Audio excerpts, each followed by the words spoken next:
And we are joined right now by the president of baseball operations for the Los Angeles Dodgers, who are World Series bound. Game 1 is Friday night. Andrew Friedman is here. Andrew, thanks very much for coming on, man. Absolutely, guys. Thanks for having me on. Oh, we appreciate it, Andrew. We always love talking to you. So let's start here. I've always said about you, and I think I've said it to you, that I think you have a lot of Jerry West in you. And what I mean by that is you can... He was a much better shooter. Yeah, that's probably true.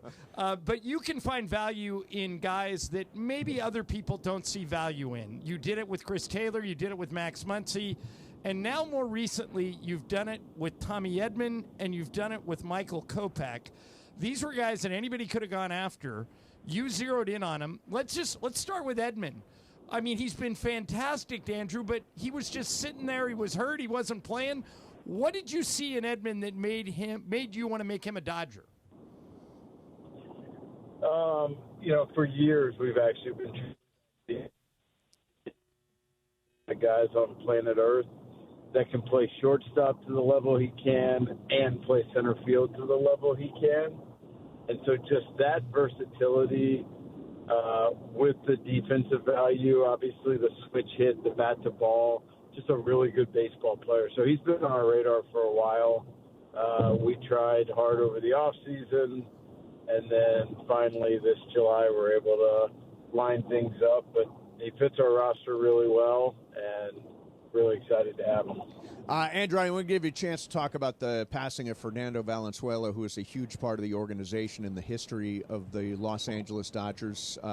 What's going through your mind on that? Just sadness. Such a large figure in Dodger history, and the fact that he's been around even after his playing career, and the relationship that I was able to strike with him, just growing up and admiring him from afar.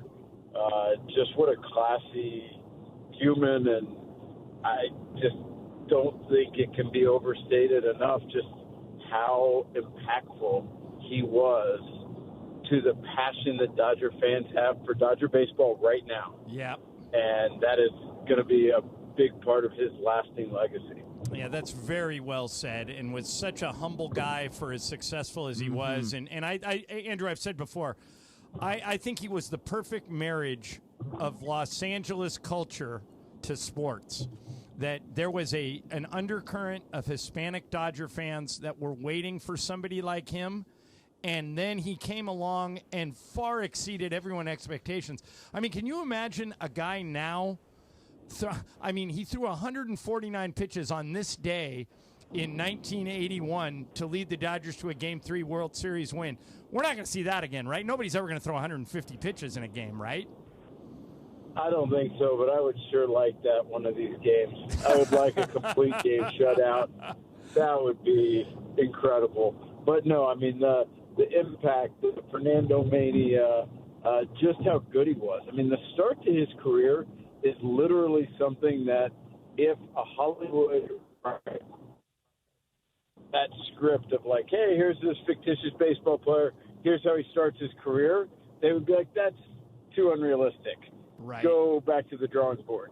Like, they wouldn't even have accepted the premise of what Fernando actually did. Right. Well, no, Andrew, no one's done it since he did it. He won the Rookie of the Year and the Cy Young in the same year.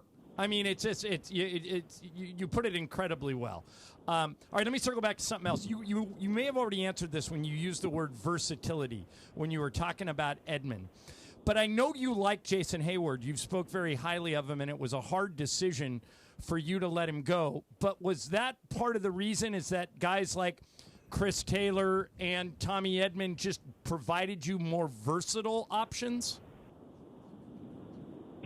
Yeah, I mean, it was part that, but a big driver also was, when Mookie coming back and the way Rojas had played, and the fact that Mookie was going to right field also just made that something that, Mookie's going to play every day, obviously. Sure. And so had Mookie stayed on the infield, we still would have had some opportunity in right field. But once the decision was made to kick Mookie out to right, it just made the roster spot really difficult. And as painful as that was, I think it was something that guys understood, but didn't make it fun or easy. Yeah. All right, so it's Flaherty in Game 1, Yamamoto in Game 2. Tell me about that decision and the way you anticipate those guys being used through the series. Yeah, I mean, I think for Yama, it's something that with the time missed earlier this year, it was something that we never really got an opportunity to really acclimate him to a major league schedule.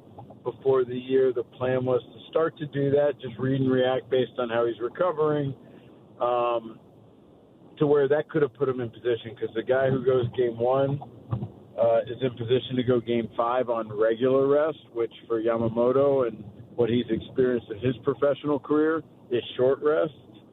And the Game 2 starter has an off day between 2 and 3 and an off day between 5 and 6, so that gets him that extra day that Yamamoto is accustomed to. So that was a big driver. With the time missed, we didn't really get the chance to adjust Yamamoto's schedule at all, and didn't feel like the first time we should do that was the playoffs with the added intensity. Yeah, makes sense. Andrew Friedman, Dodgers president of baseball operations, joining us on ESPN LA. Andrew, you got a hard decision to make with Freddy Freeman. He's such a good hitter, and he's such a great guy. And I mean, I know you want him out there if he can anyway be out there, but there comes a point where if he can't run, you might actually be better without him. What goes into that decision for you? How do you determine whether or not, because he's gonna try and make you let him play. Obviously, he's competitive. How do you decide whether or not to put Freddie out there? I mean, I think one big benefit, besides just winning the NLCS, was doing it in 6 games, which basically will give Freddie 6 full days off from playing, which I think is definitely going to be really helpful. It's not going to heal it entirely, but it's going to be very helpful. And so we'll just have to read and evaluate where that is. I feel very confident that he will be in the lineup Friday and, in position to help us win a game. And then we'll see how he wakes up the next day and kind of continue to read and react. And, we get a pretty good sense based on how he looks out there, how he's walking around the clubhouse in his prep work. And there have been some days that have been better than others, and can't say enough about just the toughness and how much he has inspired all of his teammates with everything he is doing to be out there. And so, I'm confident that he's going to be in position to help us win a game on Friday, and then we'll continue to read and react. Andrew, at one point during the CS, Francisco Lindor had 13 plate appearances and faced 9 different pitchers. And they talked about John Smoltz talked about the law of exposure. The more times you see a guy, obviously. Is that sort of an approach that you use when you're facing the Sotos and the Judges and the Giancarlo Stantons of the world? Yeah, I mean, I think it is just when you're dealt a bunch of lemons, you make lemonade. Like, we'd rather have him face 4 pitchers than have, Fernando throwing 150 pitches and shut them down. And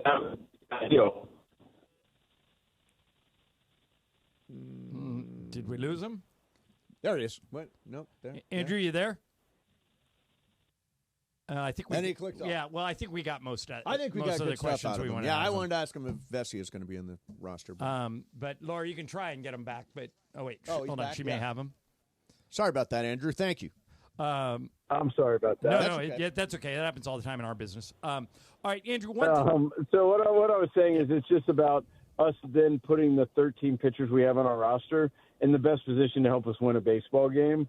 And so some games have looked a little more unusual, but we're trying to put us in position to score more runs than we allow and hopefully win 4 more games. Okay, here's a weird one for you, Andrew. You got to settle an argument between Mason and I.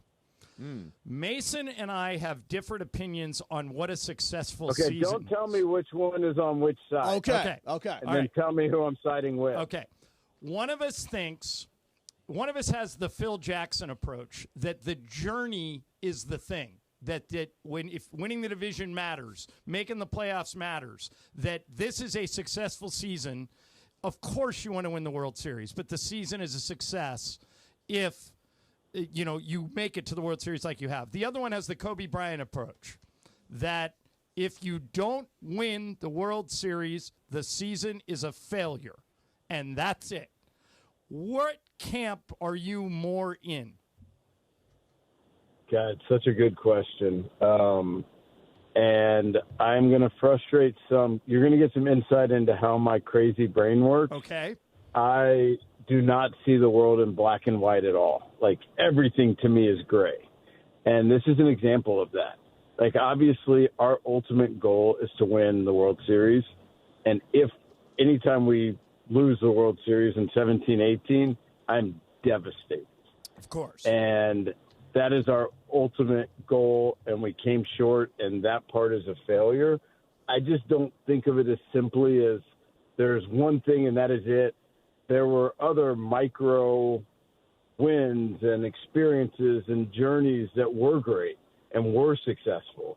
The macro, the big one, wasn't in that example, and that's not good at all and really, really frustrating. But it's hard because I and the people I work with, we devote so much time to this and so much time traveling and away from our families and the sacrifice that goes into it. It's hard for me to have the mindset of there are 29 failures and one success, and that is it. Right. It's just hard for me to pour ourselves into what we do with those kind of odds. Yeah. Or we're just not very smart people. So there's organizational wins, there's development, there's drafting, there's trades, there's staff development. There's so much that goes into this that I can't see it as simply as that. And it's kind of, at the crux of what is both good and bad about my mind. Andrew, that's how I see it. Wait a minute. You just backed out. No. He said, that's exactly what he said. I think it's World Series or bust. That is my approach. I am a black and white guy. I'm not a journey guy. I'm a destination guy. Right. So he agrees with me. Yeah. Yeah. Yeah, it's in there. Yeah, it's in there.